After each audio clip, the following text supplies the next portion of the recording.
열매를 맺었으니 그 마지막은 영생이라. 아멘.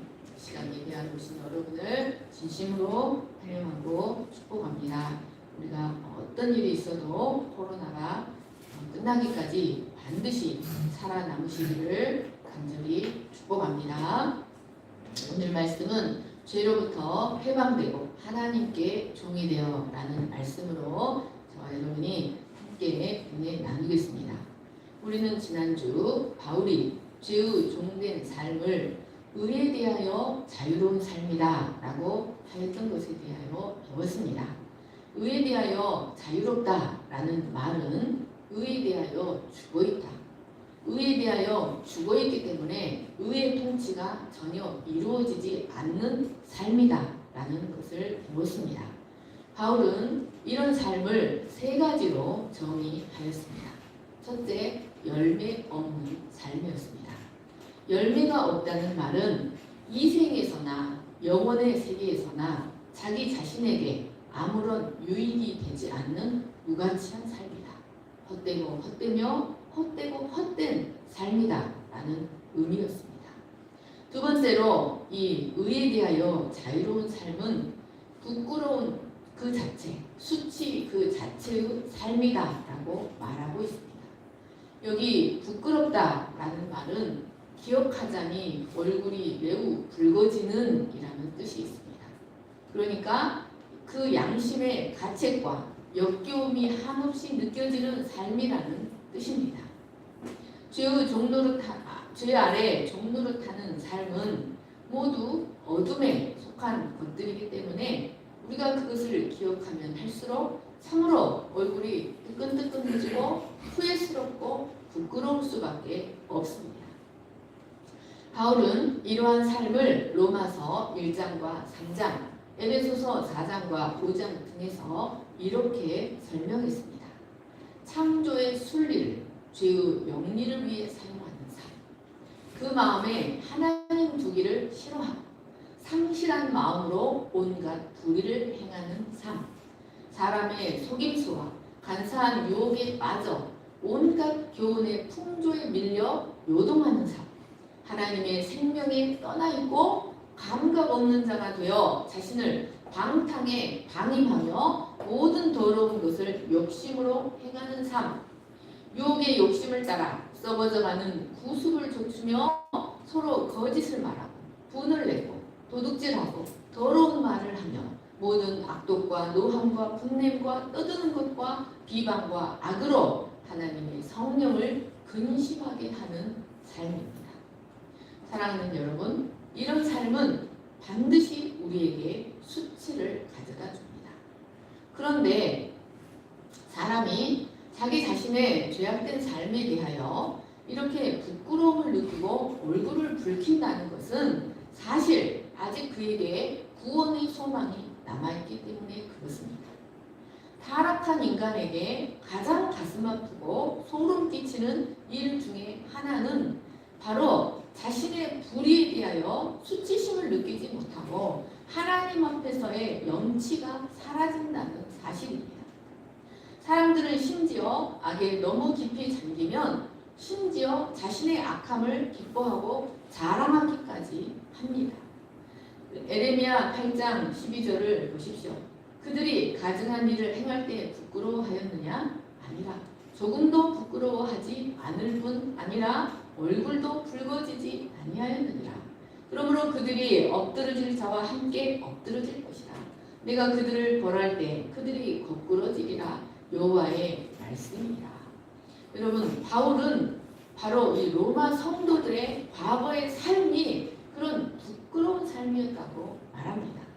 그런데 이제 그들은 자신들의 그런 과거의 삶을 매우 부끄러워하고 있습니다. 그것은 이제 그들이 의에게 종이 되어서 그들의 인생관이 완전히 달라졌기 때문이었습니다. 세 번째로 의에 대하여 자유로운 삶의 마지막은 사망입니다. 여기 사망은 단지 육체의 죽음만을 말하는 것이 아니라 하나님의 생명으로부터 영원히 분리되는 영적 죽음을 말합니다. 본래 인간은 인간의 가장 뛰어나고 영광스러운 기능은 바로 하나님과 교통하는 영적 기능이었습니다. 인간은 하나님의 생명과 교류하고 교통함으로써 비로소 살아 움직이는 그런 영적 존재로 지음을 받았습니다. 그런데 사람이 죄를 짓는 순간 생명의 근원이신 하나님으로부터 완전히 분리됨으로 말미암아 하나님께 대하여 영적으로 완전히 죽어있는 존재가 되고 말았습니다. 이렇게 죄는 하나님으로 말미암아 살도록 지음받은 인생들로 하여금 하나님과 완전히 분리된 채, 즉 하나님으로부터 버려지고 유기된 채 살아가는 존재가 되게 하였습니다. 이것이 바로 인간의 가장 큰 비극적인 형벌입니다. 데살로니가 후서 1장 8절 9절을 보십시오. 하나님을 모르는 자들과 우리 주 예수의 복음에 복종하지 않는 자들에게 형벌을 내리시니 이런 자들은 주의 얼굴과 그의 힘의 영광을 떠나 영원한 멸망의 형벌을 받으리라. 여러분, 죄가 가져다주는 가장 큰 형벌은 하나님의 얼굴로부터 떠나 있는 것입니다. 하나님의 생명으로부터 떠나 버림받은 채 살아가는 것입니다. 우리는 이렇게 죄의 삶, 의에 대하여 자유로운 삶이 자랑스러운 것이 아니라 결과적으로 우리에게 무엇을 가져다 주는지를 끊임없이 기억해야 합니다. 이것이 바로 우리가 죄를 이길 수 있는 첫 격입니다. 그런데 이러한 사실들을 알고 기억하는 우리가 어떻게 은혜를 더하게 하기 위하여 자신의 죄의 삶에 계속해서 거하자고 말할 수가 있겠습니까? 우리는 이런 헛된 궤변으로 죄의 유혹을 합리화시키려 할 때마다 매 개노이터 결코 그럴 수 없느니라 라고 단호히 말할 수 있는 자들이 되어야 합니다. 그리고 더 이상 우리 지체를 부정과 불법에 내주지 않고 의에게 종으로 내주어 의의 통치를 받을 수 있는 자들이 되어야 합니다. 22절 말씀을 보십시오. 그러나 이제는 너희가 죄로부터 해방되고 하나님께 종이 되어 거룩함에 이르는 열매를 맺었으니 그 마지막은 영생이라.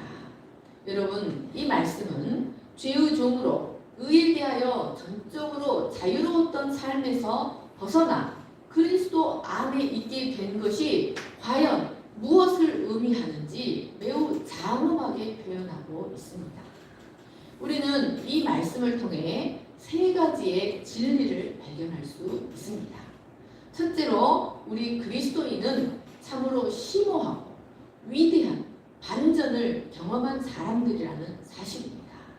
여기 그러나 이제는 니네는 21절에 너희가 그때라는 말과 완전히 대꾸되는 문구입니다. 여러분, 오직 그리스도인만이 그때 또는 전에와 지금 또는 이제를 말할 수 있는 사람들이라는 사실을 기억하시기를 축원합니다. 여러분, 바울은 로마서 전체에서 율법 아래에 있는 삶과 은혜 아래에 있는 삶, 그리스도 이전과 그리스도 이후의 변화들을 그러나 이제는 니니데라는 말을 아주 많이 반복해서 사용하며 이 변화를 강조하고 있습니다. 여러분, 오직 성도만이 그러나 이제는 이라고 말할 수 있습니다. 왜냐하면 인간의 진정한 변화는 오직 그리스도로만 가능하기 때문입니다. 여러분, 성령이 오셔야만 우리는 그러나 이제는 이라고 말할 수 있습니다. 오직 그리스도만이 우리 인생들을 BC와 AD로 구분하시고 그때와 지금으로 구분시켜 주실 수 있습니다. 이렇게 그리스도가 우리 인생에 들어오시면 우리는 완전한 반전, 모든 것이 새롭게 되는 완전한 반전을 경험할 수 있습니다. 이 변화의 특징은 첫 번째, 완전성입니다. 이 변화는 미미한 수정이나 무엇을 조금 첨가하는 변화가 아닙니다. 이것은 또한 점차적으로 변화되는 것도 아니고 모든 것이 일순간에 완벽하게 달라지는 변화입니다. 물론 우리의 지체 속에는 아직 죄가 남아 있습니다.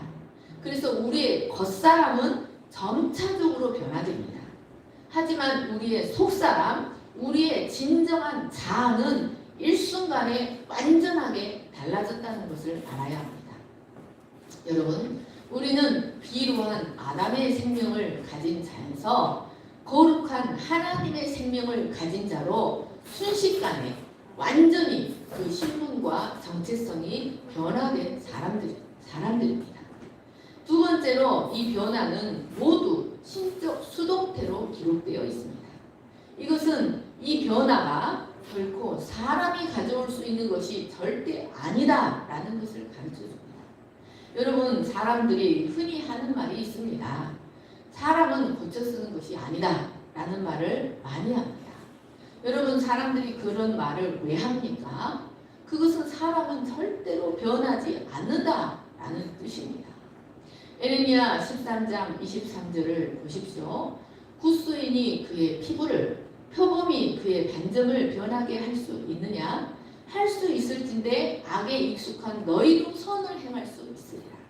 여러분, 사람들만이 사람은 고쳐 쓰는 게 아니야 라고 한 것이 아니라 하나님도 동일한 말씀을 하셨다는 겁니다. 여러분, 어떤 좋은 약이 나와야 아프리카 흑인이 백인으로 바뀔 수 있겠습니까?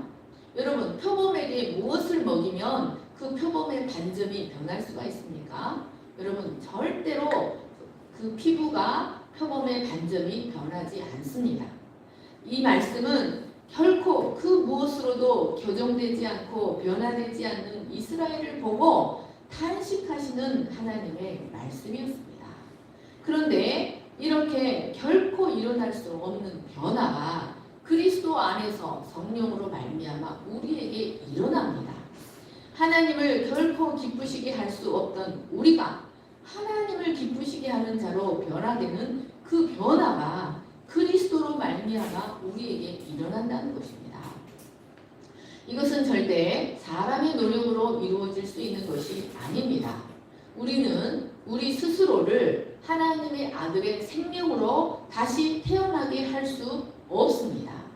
우리는 우리 스스로를 결코 어둠과 흑암의 나라에서 당신의 사랑하는 아들의 나라, 빛의 나라로 옮길 수 없습니다. 이것은 오직 하나님만이 하실 수 있는 일입니다. 그런데 하나님께서 이 어려운 일을, 이 놀라운 일을 바로 우리에게 행하신 것입니다. 바울은 지금까지 계속해서 전에는 너희가 그때, 그런데 그러나 이제는 이라는 말로 로마 성도들이 이 놀라운 변화를 경험한 자라는 사실을 반복해서 상기시키고 있는 것입니다. 그러면 우리가 겪은 이 변화의 본질은 무엇입니까? 첫째로 죄에게서 해방되는 것입니다. 여기 해방되다 엘리우데로 덴테스는 부정 과거 신적 수동태 분사로 기록되어 있습니다.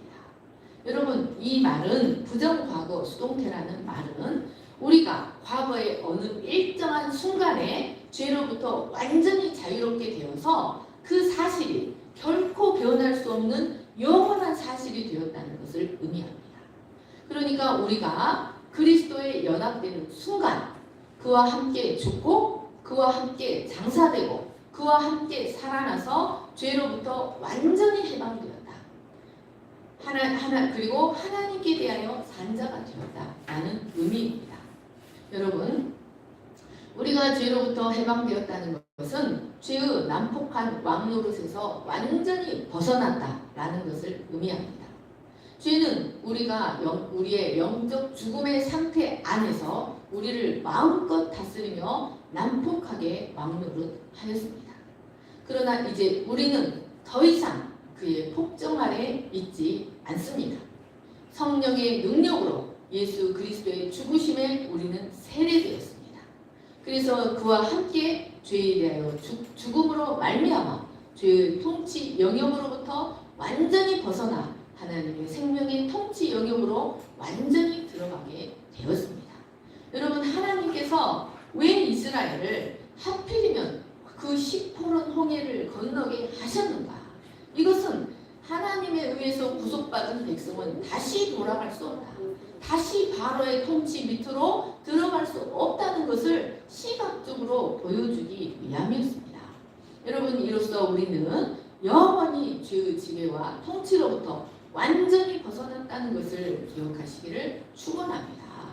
물론 우리는 아직 우리 죽을 몸에 죄가 남아있기 때문에 우리가 주의하지 않으면 다시 여전히 우리 죽을 몸에는 죄가 왕노릇할 수 있습니다. 하지만 그런다고 해서 우리의 신분이 바뀌는 것이 아닙니다. 우리의 진정한 자아에는 더 이상 죄가 왕노릇하지 못합니다. 그로 인해서 우리의 죽을 몸에 왕노릇하는 것도 우리는 점점 제어할 수 있게 됩니다. 죄는 더 이상 우리에게 주인이나 통치자가 아닙니다. 단지 절대로 건너올 수 없는 강 저 건너편에서 이글이글거리며 우리를 향해 소리 지르고 위협하고 유혹하며 귀찮게 구는 골칫거리일 뿐입니다. 전에 우리는 죄에 대하여 전적으로 무력하였지만 이제는 우리가 그것을 감히 대적할 수 있는 자들이 되었습니다. 요한일서 5장 18, 19절을 보십시오. 하나님께로 난 자는 다 범죄하지 아니하는 줄을 우리가 아노라. 하나님께로부터 나신 자가 그를 지키심에 악한 자가 그를 만지지도 못하느니라. 여러분, 강 건너편에 있기 때문에 사탄은 우리를 만지지도 못합니다. 여기 범죄하지 아니한다는 말은 결코 다시는 죄를 짓지 않는다는 말이 아니라 죄의 통치 아래 다시는 거하지 않는다는 뜻입니다.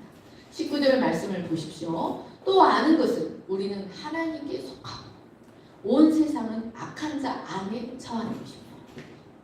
여러분, 이 세상은 여전히 악한 자 안에 처해 있습니다.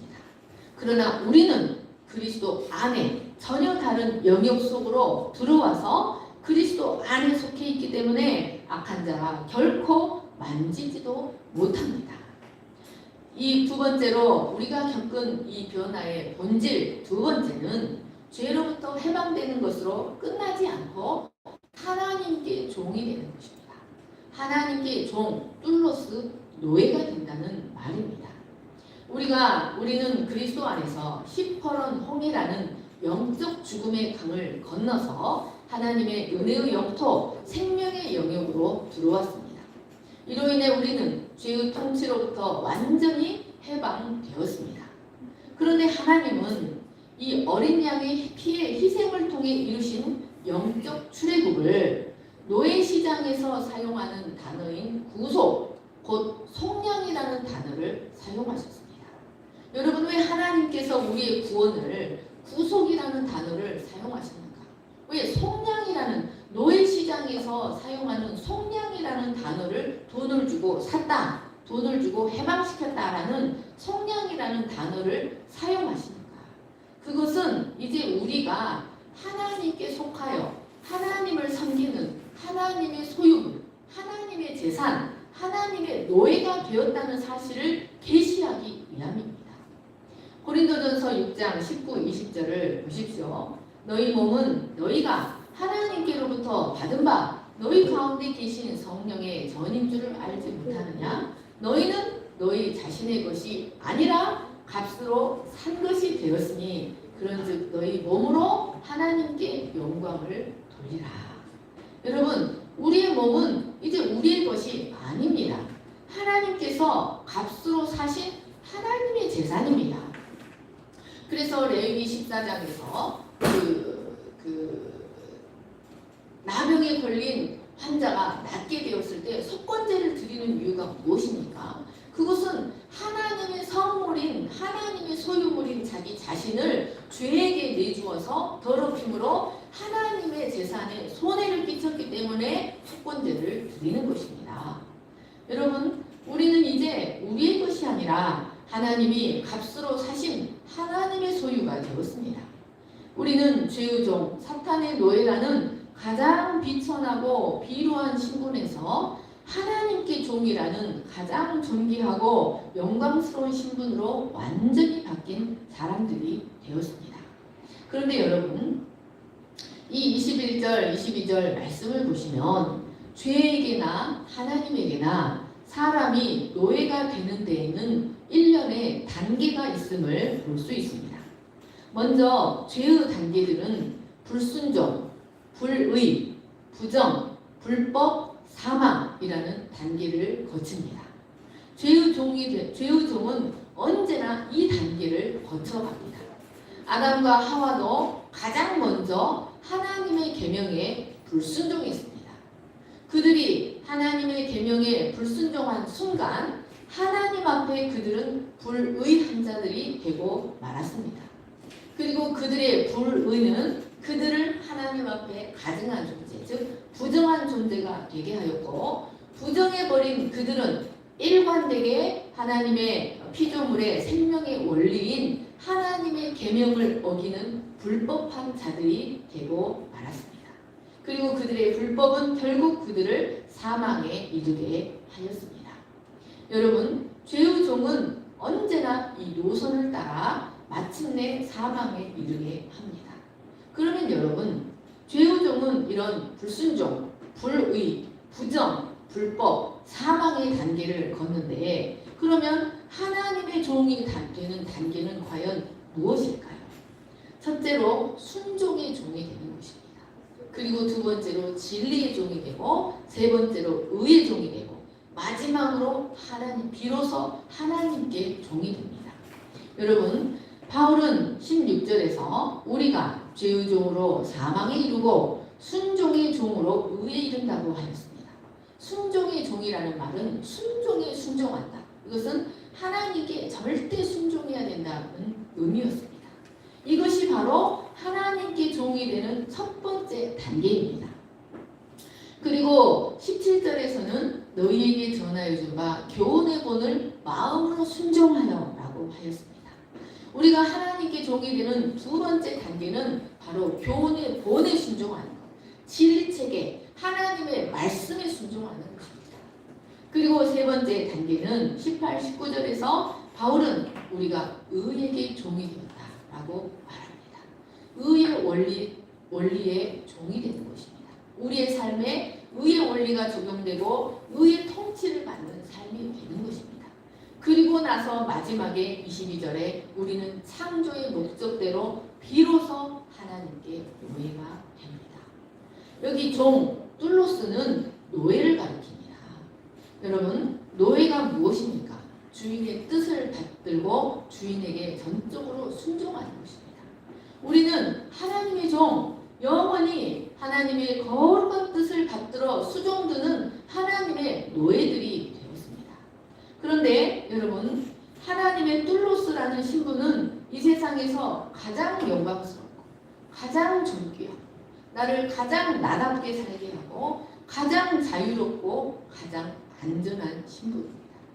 여러분, 그분이 우리를 부리시면, 그분이 우리를 사용하시고 그분이 우리를 부리시고 우리가 그분의 뜻을 수종들면 우리는 점점점 존귀한 자요, 점점점 진정으로 자유한 자가 된다는 것을 기억하시기를 축원합니다. 그런데 이 신분은 또한 가장 안전한 신분입니다. 왜냐하면 하나님은 우리를 내가 너희를 샀더니 쓸모가 없구나 라고 하지 않으시고, 결코 한 번 산 자기 백성을 결코 다시 마귀에게 팔아넘기지 않으시기 때문입니다. 요한복음 10장 28절을 보십시오. 내가 그들에게 영생을 주노니 영원히 멸망하지 아니할 것이요 또 그들을 내 손에서 빼앗을 자가 없느니라. 로마서 8장 39절 다른 어떤 피조물이라도 우리를 우리 주 그리스도 예수 안에 있는 하나님의 사랑에서 끊을 수 없습니다. 여러분, 이 부르신 이 성량은 결코 변화되지 않는 영원한 구속이라는 것을 믿으시기를 축원합니다. 여러분, 이런 우리의 첫째 되는 인생의 목적이 무엇이겠습니까? 하나님의 뚫로스가 된 우리의 가장 첫째 되는 인생의 목적이 무엇이어야 하겠습니까? 웨스트민스터 소요리 문답 제1문을 보십시오. 여러분, 그것은 하나님을 영화롭게 하는 것과 영원토록 그를 즐거워하는 것입니다.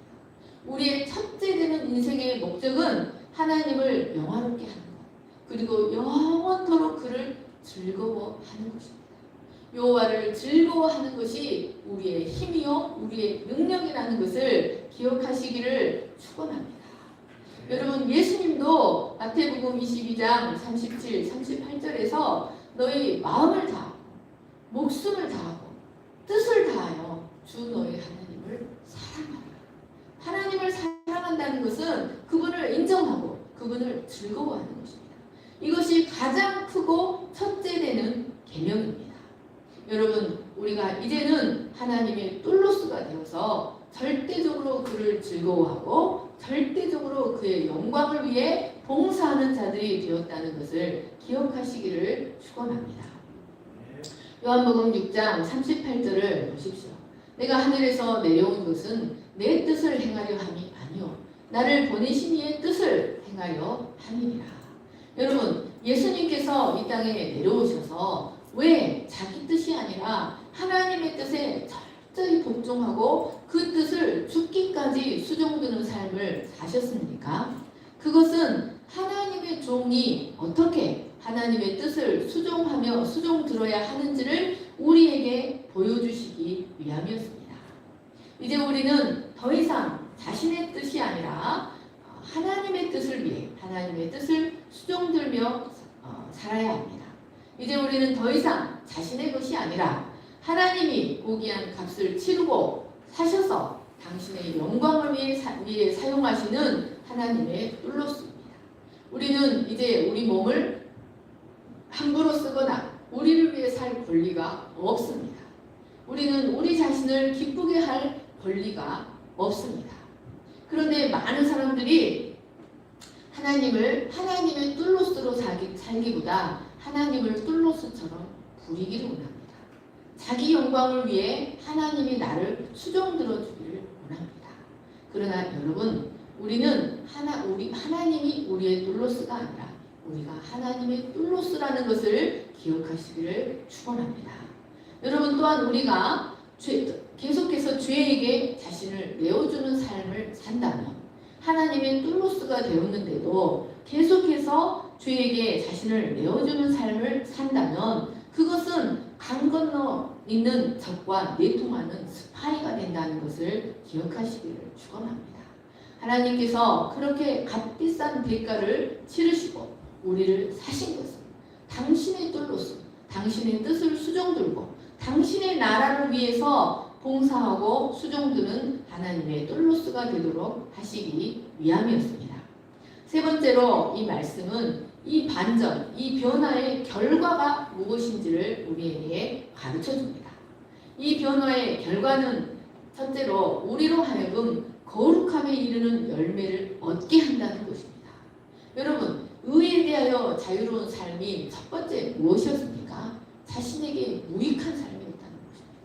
헛되고 헛되어 자신에게 이 생에서나 내 생에서나 아무런 가치가 되지 못하는, 아무런 유익이 되지 못하는 삶이었습니다. 그런데 우리가 죄로부터 해방되어 하나님께 종이 되는 삶은 전적으로 거룩함의 열매를 맺는, 비로소 열매를 맺는 삶이 됩니다. 여러분, 이 거룩함에 이르는 열매는 하나님께 노예가 되지 않으면 절대로 맺을 수 없는 열매입니다. 마태복음 7장 16절로 20절을 보십시오.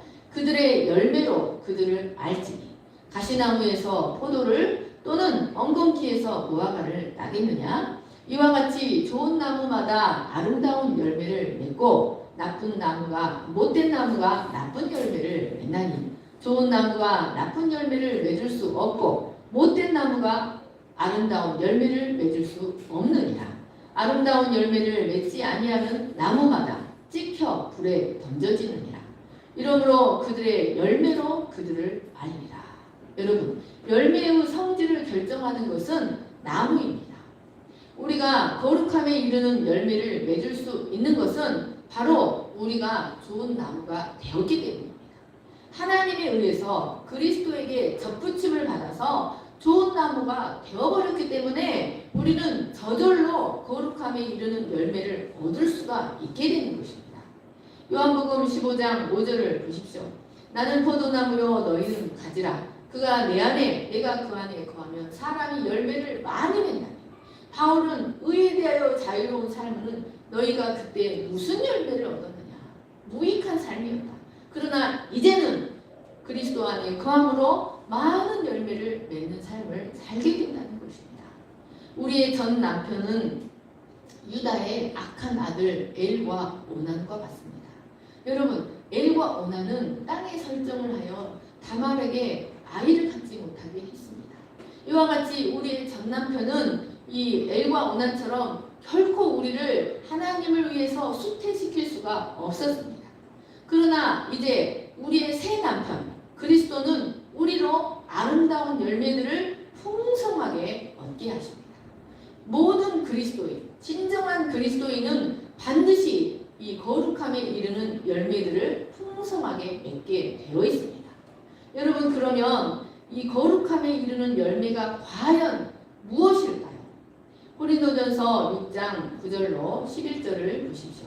불의한 자가 하나님의 나라를 유업으로 받지 못할 줄을 알지 못하느냐. 미혹을 받지 말라. 음행하는 자나 우상 숭배하는 자나 간음하는 자나 탐색하는 자나 남색하는 자나 도적이나 탐욕을 부리는 자나 술 취하는 자나 모욕하는 자나 속여 빼앗는 자들은 하나님의 나라를 유업으로 받지 못하리라. 너희 중에 이와 같은 자들이 있더니 주 예수 그리스도의 이름과 하나님의 성령 안에서 씻음과 거룩함과 의롭다 하심을 받았느니라. 또 갈라디아서 5장을 보십시오. 육체의 일은 현저하니 곧 음행과 더러운 것과 호색과 우상 숭배와 주술과 원수를 맺는 것과 분쟁과 시기와 분냄과 당지는 것과 분열함과 이단과 투기와 술취함과 방탕함과 또 그와 같은 것들이라. 전에 너희에게 경계한 것 같이 경계하노니 이런 일을 하는 자들은 하나님의 나라를 유업으로 받지 못할 것이요. 여러분, 거룩함에 이르는 열매는 첫째로 이런 것들로부터의 분리입니다. 여러분, 거룩이란 분리입니다. 구별입니다. 우리가 거룩해진다는 것은, 거룩함에 이르는 열매라는 것은 바로 이와 같은 죄들로부터 결코 떠날 수 없었던 이것들이 우리와 하나였습니다. 우리와 일체였습니다. 그런데 우리가 이런 것들로부터 멀리 옮겨지는 것을 의미합니다. 그러나 거기서 멈추지 않습니다. 거룩의 진정한 본질은 이런 것들로부터 분리된 후에 하나님께 바쳐져 버리는 것입니다. 거룩은 하나님께로 구별되는 것, 하나님께로 온전히 바쳐지는 것입니다. 여러분, 성전의 기구들이 거룩하다고 불려지는 이유가 무엇입니까? 그것들이 온전히 하나님만을 섬길 목적으로 하나님께 분리되어 바쳐져 버렸기 때문입니다. 하나님께 바쳐진 성물들은 더 이상 세속의 목적으로 사용할 수가 없었습니다. 다니엘서 5장을 보시면 바벨론의 위대한 왕이었던 느부갓네살의 아들 벨사살 왕이 예루살렘 성전에서 가져온 기구들을 가지고 술을 마시며 태폐적인 잔치를 벌였습니다. 하나님의 성물을, 하나님 제사의 목적을 위해서, 하나님을 위해서만 쓸 수 있는 성물을 가지고 술을 마신 겁니다. 여러분, 그의 나라는 바로 그날 메대 왕 다리오에 의해서 멸망당하고 그 자신도 그날 죽임을 당하고 말았습니다. 이것이 바로 하나님께 바쳐졌다는 의미입니다. 거룩에 이르는 열매란 하나님께 바쳐져서 오직 하나님을 위해서만 사용된다라는 의미가 들어있습니다. 에베소서 2장 10절을 보십시오. 우리는 그가 만드신 바라 그리스도 예수 안에서 선한 일을 위하여 지으심을 받은 자니 이 일은 하나님이 전에 예비하사 우리로 그 가운데서 행하게 하려 하십니다. 여러분, 우리가 죄로부터 해방되어 하나님께 종이 되고 거룩함에 이르는 열매를 얻었다는 것은 이제 우리 모두가 하나님의 뜻을 섬길 목적을 위해 하나님의 거룩한 뜻을 수종들도록 하기 위해 하나님을 향해 구별되고 하나님을 향해 바쳐졌다는 것을 의미합니다. 우리가 그러면 여러분 우리가 섬길 그의 뜻 하나님의 거룩한 뜻은 무엇일까요? 바로 우리의 삶에서 모세의 율법이 실체화가 되는 것입니다. 우리의 삶에서 하나님의 생명의 원리인 율법이 성취되는 것이 하나님의 뜻입니다. 로마서 8장 3절 4절을 보십시오. 율법이 육신으로 말미암아 연약하여 할 수 없는 그것을 하나님은 하시나니 곧 죄를 인하여 자기 아들을 죄 있는 육신의 모양으로 보내어 육신의 죄를 정하사 육신을 따르지 않고 그 영을 따라 행하는 우리에게 율법의 요구가 이루어지게 하려 하십니다. 여러분 하나님께서 예수 그리스도를 보내셔서 우리를 속량하시고 또 우리에게 성령을 주신 것은 우리 육신으로는 결코 이루어질 수 없었던 율법이 우리 안에서 성취되는 것. 율법이 실체화가 되는 것이 바로 하나님의 뜻입니다. 갈라디아서 5장 22절을 보십시오. 오직 성령의 열매는 사랑과 희락과 화평과 오래 참음과 자비와 양선과 충성과 온유와 절제니 이 같은 것을 금지할 법이 없느니라. 하나님께서 우리를 성령을 통해 그의 아들 그리스도와 연합되게 하신 것은 우리의 매일의 삶 속에서 성령의 열매들을 풍성하게 맺히도록 하기 위함이었습니다. 이 거룩함에 이르는 열매가 바로 우리가 하나님께 뚫로스 하나님의 노예가 되었다는 증거들이 됩니다. 여러분 하나님이 우리의 노예가 아닙니다. 우리가 죄로부터 해방된 것은 하나님께 노예가 되도록 하기 위함이었다는 사실을 기억하시기를 축원합니다. 여러분 우리가 하나님께 하나님의 뜻을 수종하고 그를 영원토록 즐거워하며 하나님께 온전히 복종하는 삶만이 우리를 진정으로 우리되게 한다는 것을 기억하시기를 축원합니다. 그리고 두 번째 이 변화의 결과 두 번째는 그 마지막은 영생입니다. 이 말씀은 다음 주에 살펴보도록 하겠습니다. 제가 기도하겠습니다. 사랑과 은혜가 풍성하신 하나님 아버지, 우리가 죄의 난폭한 다스림을 받을 때 얼마나 탄식하고 두려워하고 부끄러워하며 근심하며 염려하였습니까? 그러나 이런 우리를 값없이 그의 아들의 피로 속량하시고 이제 아무것도 두려워하지 아니하고 아무것도 염려하지 아니하고 또 더 이상 우리의 연약함 때문에 슬퍼하지 아니하고 주 예수 그리스도 안에서 점점 강건하여지는 존귀한 삶을 살게 하여 주셔서 감사합니다. 하나님 아버지, 이제 우리는 우리의 것이 아니라 하나님의 보배로운 소유가 되었습니다. 이제 우리는 우리의 주권자가 아니라 이제 우리는 하나님의 소유물입니다. 하나님, 우리가 이제는 하나님의 거룩한 뜻을 받들고 하나님의 뜻을 수종들고 영원토록 그를 즐거워하며 하나님의 노예로서의 합당한 삶을 살아갈 수 있도록 우리를 축복해 주시기를 간절히 기도합니다. 이것이 우리를 지으신 창조의 목적이요 또 우리가 하나님께 온전히 뚫로스로서 복종할 때만이 우리가 진정한 자유, 이 세상의 모든 두려움과 얽매임으로부터 진정한 자유와 안식을 누릴 수 있는 삶이라는 것을 기억하게 하여 주시옵소서. 하나님, 우리에게 놀라운 변화, 놀라운 반전, 놀라운 은혜를